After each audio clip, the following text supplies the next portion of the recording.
Hello, welcome back to GameSpot's Game of the Year coverage for 2015. You're watching the platform report card for the Microsoft Xbox One. Thank you so much for joining me, Andy, Alexa, and Justin Hayward. Justin, first of all, Xbox One lagging behind in sales still. Lagging behind in overall sales. I mean, when you look at it month on month, the PlayStation has had a really strong year, but that doesn't mean that the Xbox has had a failure of a year. Like, I think that's the way a lot of people couch it, is that, well, because it's in second place, it's obviously a failure, but it's not. It's still selling better than the Xbox 360 did, which was a ridiculously popular and successful console. And especially when you look towards the end of this year, maybe they had a slow start. Microsoft famously had to reverse a lot of policies. But those have, I think, paid off towards the end of this year. Not only a lower price point with great bundles, the Xbox has started outselling the PlayStation again, month on month. Of course, it'll take a while to catch up. Had a great month in October. A lot of it down to selling in bundles as well. And the bundles are just a great way to couch the Xbox One. And especially towards the end of this year, when Sony has had some great games, they've had some great deals, but they haven't had a lot of exclusive titles at the end of this year, whereas Xbox, that's been their biggest strength. Games like Rise of the Tomb Raider, sure, it's not going to be exclusive forever, but being able to couch that as like, here's our console exclusive for the end of this year, Halo 5. Like, they've had a great holiday of really fun titles. Yeah, let's talk about some of those games. First of all, Rise of the Tomb Raider. Alexa.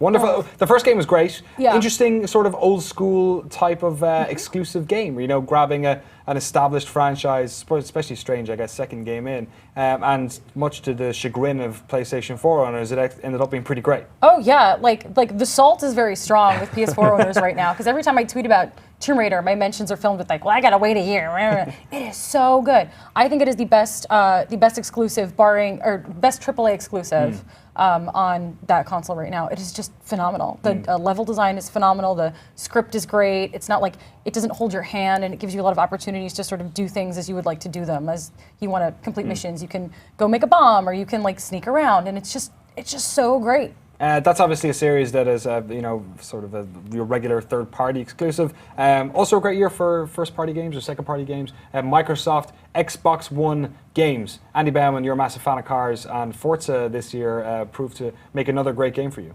You know how many Forza games are on Xbox One? There's 3 Forza games already on Xbox One. Microsoft has done this thing where they're like, we're gonna make a new game every year for you. They're like servicing me. I'm like, yes, bring it.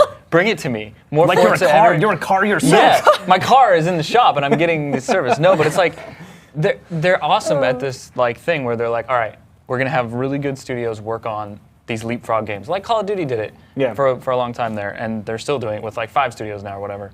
But it's like, yeah, Forza 5 was a good start. Forza Horizon blew everybody away because it was incredible. Forza 6 is a way better Forza 5. Like, you're not getting tired of it? No, I mean, it's still like super good. It's so comprehensive.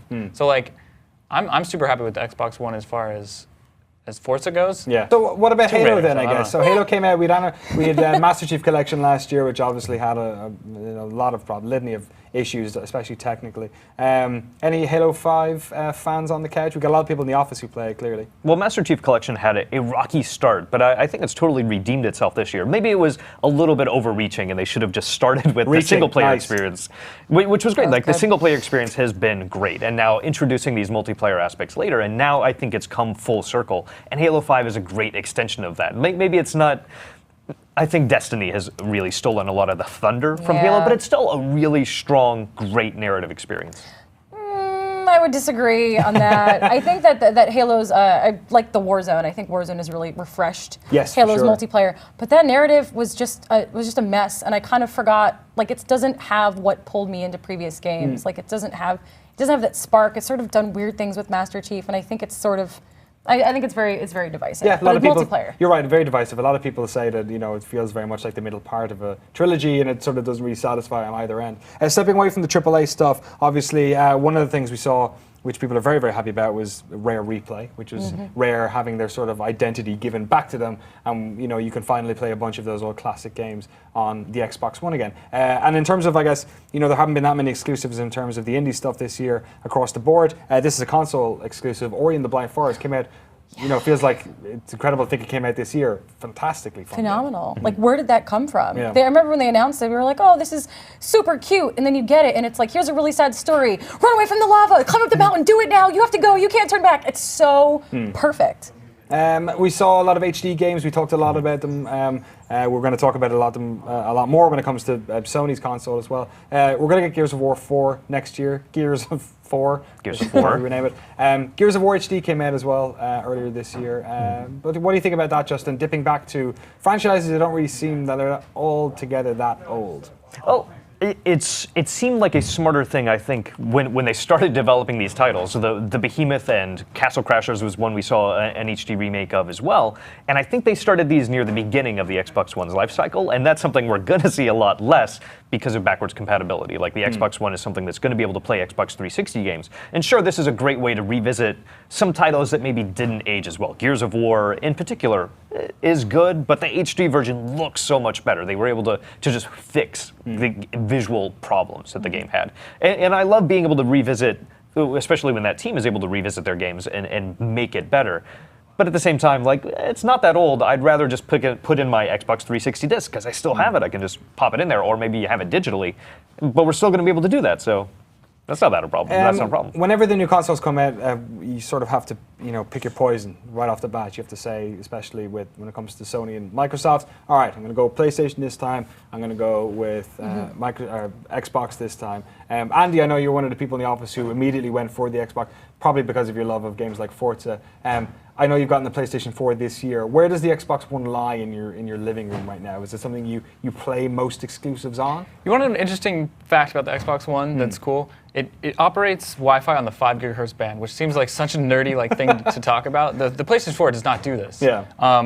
And it actually, I live in a situation where there's so much Wi-Fi in my apartment building that I need that 5 gigahertz band to actually get a good signal and a fast. It boosts my speed so much faster because there's less noise on that band. So the Xbox One can connect to my router, and it's so I use it for everything. I use it for entertainment. It's my go-to for HBO or Netflix. Netflix, and so it's actually doing its thing as as my one. Yeah, it is. It is my input one. Yeah, you know what I mean. And I do like the PlayStation 4 as a gaming system, maybe a little bit more, but it doesn't have Forza. And it doesn't have the 5 gigahertz band. No and it doesn't have Tomb Raider, which I'll probably play. Yeah, it seems like this year might be, it wasn't a fantastic year for the Xbox One. Obviously, a lot of, people saying it's maybe sold half as many of the PS4 across both their lifetimes. But it does seem like, especially in talk about the last 3 months, like perhaps they're setting themselves up for a much better 2016. Yeah, 2016 is going to be really interesting, especially as a PC gamer myself. Primarily my favorite games are on PC, and Xbox One is Microsoft. They are a PC company. How do they come together with these things? And it feels like the things that they ignored with Xbox 360 and games for Windows, all of that is being thrown out the window for Windows 10. Yeah. And bringing those things together, and that hasn't been fully realized yet. But the promise of not only being able to play your Xbox One games on your PC, but being able to eventually play PC games on your Xbox One, that's an awesome future for someone like me. Do you think they'll end up going down that line and eventually that is just what they keep merge? saying. Yeah. I think there's going to be full merge. First we're going to have more Xbox One games on your PC. I mean, already you can access your friends list and do lots of things, and there are certain specific games that work on them. That Xbox app is pretty much ingrained in Windows 10. And eventually, I think it's going to be full integration. I mean, if we're looking at things like Steam boxes and everyone else trying to get that PC in the living room, if you've already got a PC in the living room, why not let it be a PC? It's down, in price as well. You can get one for about $350. Those bundles are selling as well, hand over fist, which really speaks to a crowd of people who want to buy a console and get as many games for it as possible. Well, getting the value, and the value is so important. Does anybody have a Kinect? Did you get a Kinect with your Xboxes? Oh my gosh, I still use my use Kinect. the voice commands. Yeah, they're voice unreliable, but there's something nice about stumbling home at the end of the day and just being like, Xbox, turn on, and it's like, Netflix, hi Alexa, and it greets me. It still works. I still use it. Yeah, it's pretty good. But, there's no games for it. No? So, there are not going to be any more games for it. Yeah, No. it's done. Dead technology. Phil Spencer came in and just cleaned house. Yeah. As far as, and he's working so hard to impress us, which I love. I haven't seen Microsoft have to do this, and the fact that they have, because they screwed up so bad, is kind of awesome for us, gamers, because they're like, please, Xbox 360 backward compatibility. They're just adding features left and right. They give us this controller that's incredible. I mean, it costs a lot of money, but dude, they're doing stuff that's I don't know. Definitely turning, it takes a lot of time to make a ship like this, turn around completely. Yeah. 2015 sort of pointing in the right direction, so looking forward to next year. Thank you all for coming on and talking to me about Xbox One. Thank to everyone who's been watching our Game of the Year coverage. Let us know what you think about the Xbox One and all your other consoles you have at home. What's your favorite? Were you a PlayStation owner that's looking towards Xbox One now because of Tomb Raider? Were you an OG Xbox fan? What did you think of 2015? Let us know in the comments below.